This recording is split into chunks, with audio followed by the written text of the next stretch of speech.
Welcome to the new season of the Live Your Spa Life show. The SPA in Spa Life stands for Seek Power Always, that divine power within you to do what you're here to do. The theme for this season is Freedom Fighter. Amazing people like you share ways to ensure your freedom physically, financially, spiritually, and in your relationships to create a world-class life. In these times of uncertainty, it's time for you to move past the distractions and start trusting yourself more through your God-given knowingness. No one truly knows better what's best for you than you. In this season, you'll have plenty of examples of people choosing their best life and giving a voice of freedom to those who are also looking to have their best life. Thank you for sharing your precious time with us and being part of the Live Your Spa Life conversation.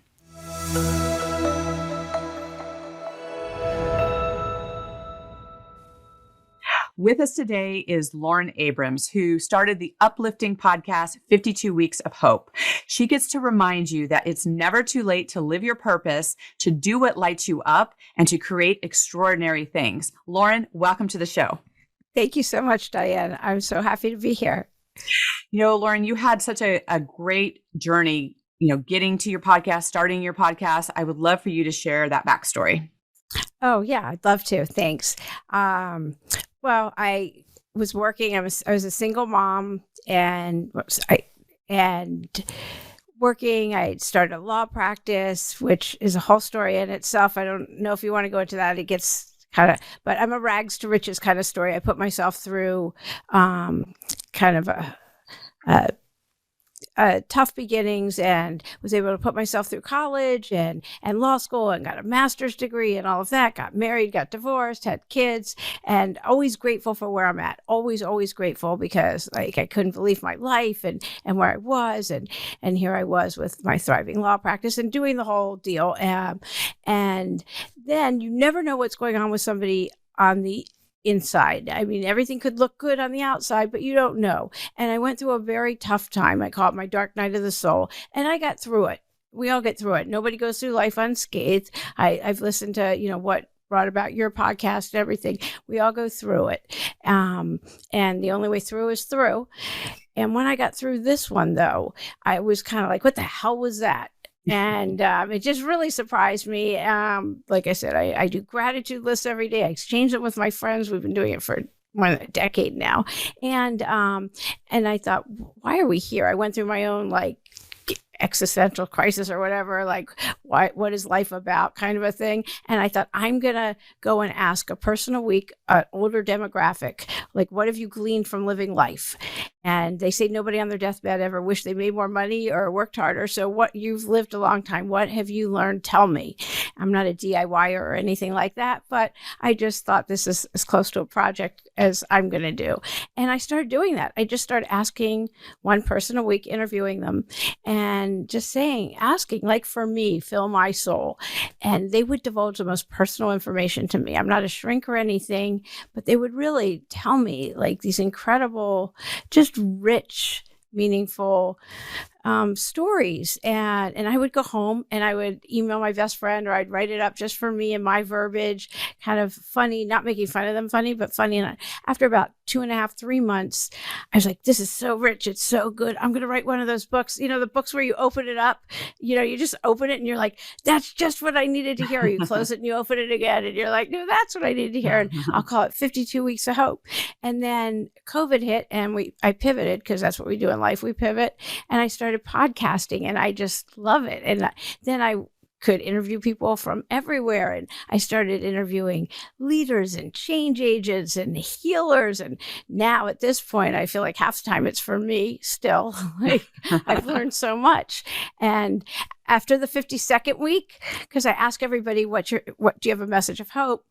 And after the 52nd week of the podcast, I compiled the 52 messages of hope into 10 overarching messages, and I called it the meaning of life. And I did 10 overarching meanings of life. And I know it sounds like hubris, but it doesn't come off that way. I don't think nobody said, who are you? But, it's just kind of 10 overarching messages. And I know you did your 200th.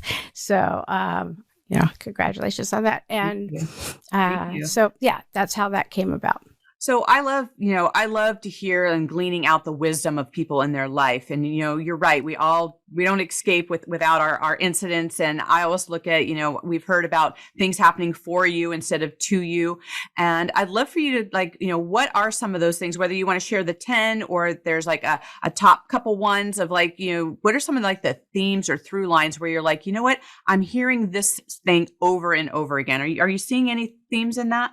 Oh, absolutely. And none of them are like shocks. Nobody's going to be surprised. One thing, and this comes across to me from interviewing so many different people, is no matter what modality of healing you're called to, they all work.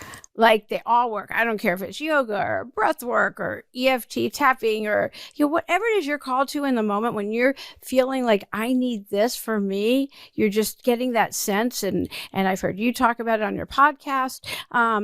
Trust your intuition. If you're being called for something that your body needs something or your soul, then that's what you need, because they all work and they all seem to be very old modalities. I've learned about moon cycles and this, that. That's one. Another, and the top two, the top one is community. We are not meant to live in isolation. We need, one of the first things that I was told, you young people need to put down your phones. they were always telling me, we need, and I love the way the solution that isolators come up with is isolation, more isolation, just leave me alone, it's hard. And so we are meant to be in community, and no matter what you're interested in, you don't have to invent the wheel. Go Google it. There is somebody else who's done it, find them. And he went from being a Hollywood exec to doing a lot of soul searching. He took that leap for what it is that he knows he's called here to do. It took him a while, but for the last decade, he's been doing life coaching and helping people to do that leap. But he started a running club, just a running club. You don't have to, anybody who wants to run. And so that's because he needed community. So it doesn't take a lot to create community. It could be something that simple. Lauren, I completely agree with you about the importance of community. I think especially over the last 2 years where people have been feeling isolated. I actually have a t-shirt that says social closeness, because I really do believe people need to come together. And whether that's one person or it's your whole block, we definitely need to, go back to those foundations of being able to do that. And I know that, people experience fear. There's just a lot of different fear that's happening in the world. What are some of the things that you do to get past fear and to, just to deal with some of the daily challenges? Yeah, that's a great question, and I love your T-shirt. That's original. I love that. Fear is a big one. I mean, false evidence appearing real. Fear, and I interviewed my first really young person who said, "You just plow through." It's like, there you go. And I love millennials. I am somebody that loves them. I think they are fabulous. I will hire them any day. But that is a definite millennial answer. I think it's really important that we feel the fear, that we name it, we feel where it is in our body. And I've learned to just close my eyes, feel where it is, because it's not real. It's not real. There's nothing about it that's real. It's not happening now. If you do a gratitude list and you do a list of everything that's you're afraid of, and then you look at the two lists, everything that we're grateful for is happening right now. All of our fears aren't real. None of those are happening. They're not like, where are my feet right now? So they're just not happening. And but everything we're grateful for is, and that raises our vibration. And so feel the fear, feel where it is in the body. It's usually in my stomach, all knotted up. And then it can actually go through your body. You can feel it and leave your body. Then you create new neural pathways, which is very cool. And then walk through it. You don't have to walk through it alone. Tell a friend, hey, this is what I'm doing.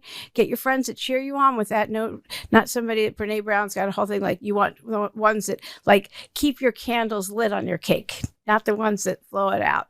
And that light you up and say, yeah, you've got this. And then you walk through the fear.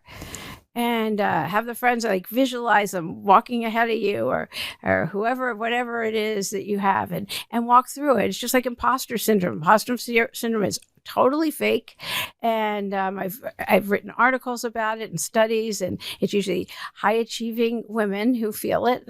Michelle Obama, Maya Angelou used to write about it. And Meryl Streep, every role she got, she'd say, "Uh-oh, the gig's going to be up. They're going to find out I can't act." It's not real. Right. Well, I think that's such an important thing and inspiring actually for people to listen to. And I love the acronym of FEAR. And one of the other ones is feel everything and rise, right? Like look at what are the ways that we can look at things from a different perspective. And I think it's just helpful to have people start thinking that everyone feels as an imposter in some way. I remember when I worked undercover, like there's like, well, who am I to do this work? And, just all of those different things. And when we walk through it and, we move past that fear and move past those feelings of being an imposter, that's where we can really step into being our best self and really being able to look at that. And I know you talk a lot about being your best self. How do you go about doing that, and how do you live that?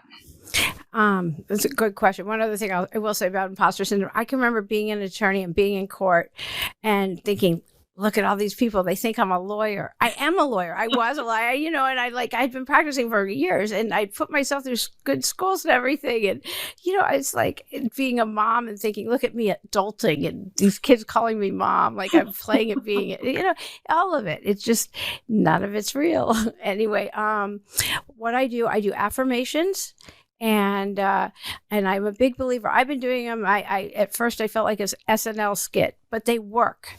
I'm a big believer in them. I don't care, and I do them out loud in the mirror, not looking at my hair or anything like that, in my eyeballs, saying I am a worthy person, whatever I need, and I recommend. And I'm very conscious of my language and my self-talk. Very, very conscious. No negative self-talk. I do gratitude lists, which raise my vibration. I'm a big believer in that. And I am a big believer in acting as if. I act as if I have confidence, that I look great. When I put lotion on, I say, I love my arm. Instead of guys, when they look at their good parts, they don't look at the big belly or whatever. They think they look great. Women, we're like, oh, my stomach isn't flat or whatever it is. So I just love myself in a way, because my inner light is what's going to shine. And I am very aware of that. It's not, I turned 60 and there's such freedom in turning 60. I could care less who knows how old I am. I mean, it is just, I'm healthy as can be, and I'm grateful for that. I outlived my mom years ago. So if you survive cancer in my family, you live a long time. My father works 5 days a week. He's 90. And he volunteers at a hospital. So it's like, who cares? I just know that I feel like I am the ambassador of hope. Like I get to make people feel better and it starts from me on my insides. So yeah, hopefully that answers your question. Yeah, no, I love that. What part does faith play for you? Well, it's big. I believe however, the word God used to turn me off so much, and it's 3 letters. It's 1 syllable. I could say higher power. I could say energy. Whatever. However you want to believe, but my kids used to roll their eyes about energy. I go, you're going to learn about it at school. You can believe in it or not, but it's something. It's what I go to sleep with. It's what I wake up with. I'm a big believer in spirituality and have a sense of of consciousness very much. Yeah, I agree. I think, particularly over the last couple of years, I think people have really, and I think to be able to separate like religion from spirituality and just, believing that God has your back, right? If you don't have faith moving through some of the things that are happening right now, I think that there's definitely been a turn of people being believers and knowing that, again, it goes back to that we're not here alone. We're meant to have community. We're meant to have that we're here for something bigger and better. So I think it's important to be able to have that. Now, you mentioned about the eye rolling, and you have two teenagers, right? And so how is that come into play in terms of their experience of life and you being able to have some perspective and just giving them hope as well? I remember the teenage years. My daughters are adults now and have grandchildren, but those can be some of the most challenging years. So how are you moving through the adulting with that? Well, they're both in college now. One's graduating and next month, and I have one who's a freshman. And their dad passed away last semester, their first semester, my son's first semester of college. So that was tough for them, of course, obviously. But they're age appropriate. I mean, I'll put it that way. My daughter and I are going to take a trip. She wants to do a week before she's got a job already. She's going to start working in Chicago. So that's great.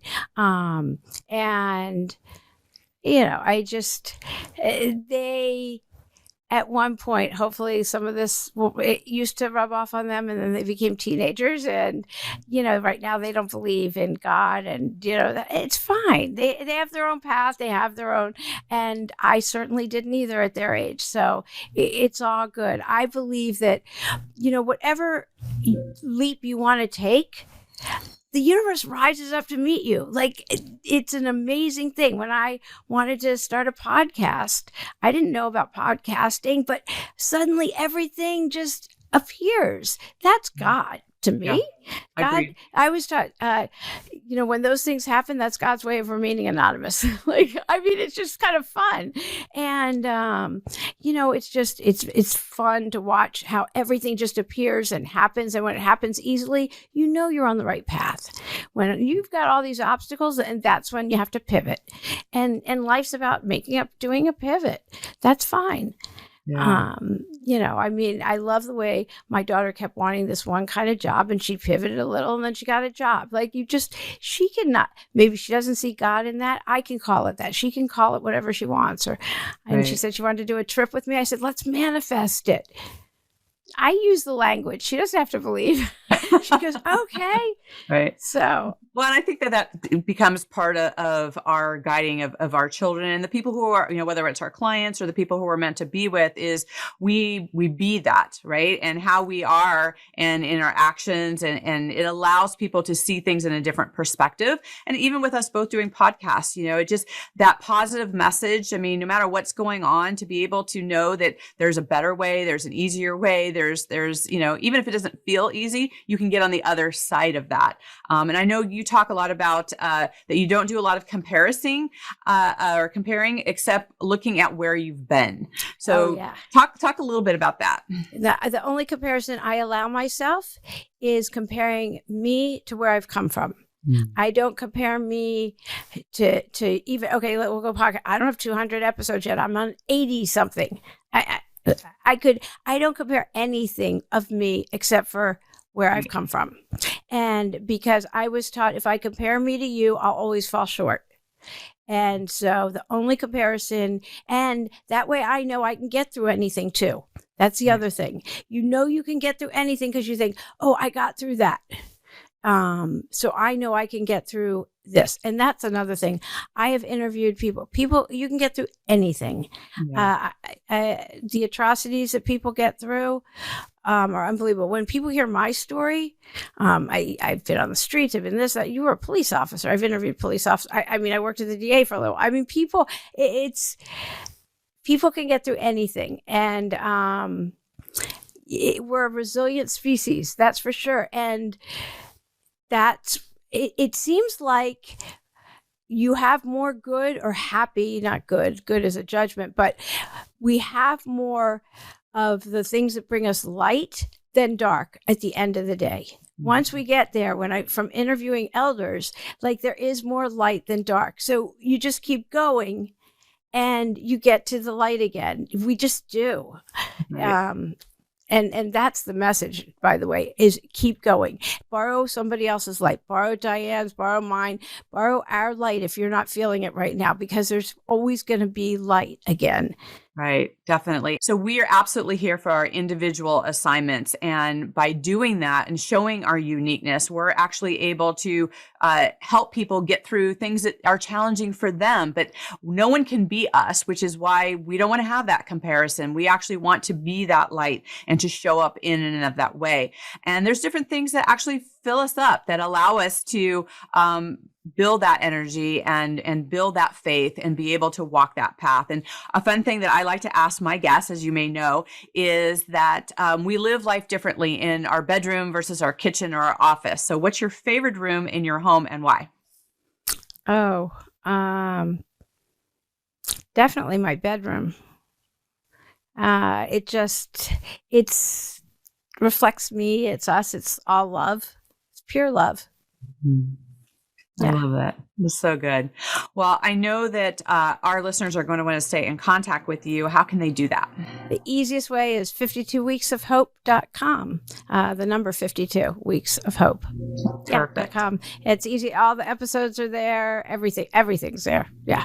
Got it. Well, and as you know, our theme for this season is freedom fighters, people who are creating freedom in all different kinds of way. How are you being a freedom fighter in the world today? I help people experience hope in their lives on a daily basis, and the freedom from within, freedom of bondage of self. Yeah. I love that. So great. Well, I just want to thank you so much for your time here today and sharing your wisdom. It's been a true pleasure.